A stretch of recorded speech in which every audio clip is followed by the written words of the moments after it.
চলুন চলুন চলুন, আর হ্যাঁ, বেশি দেরি করব না, তাড়াতাড়ি করে অষ্টমীর আর টুম্পার বক্তব্য শুনে ফেলি। আর হ্যাঁ, প্রতিদিনের মতো আপনারা কমেন্ট বক্স ভরিয়ে দেবেন।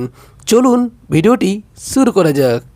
সামনে ভোট আর কয়েকটা দিন মাত্র।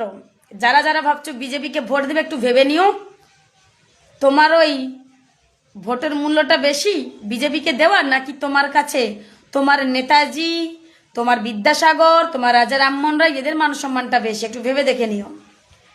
কারণ ভারতবর্ষের বুকে বিজেপি একমাত্র সেই রাজনৈতিক দল যে বাংলাকে তাচ্ছিল্য, কুলসিত, বঞ্চিত, তার সাথে বাংলার মনীষীদেরকে অপমান করেছে।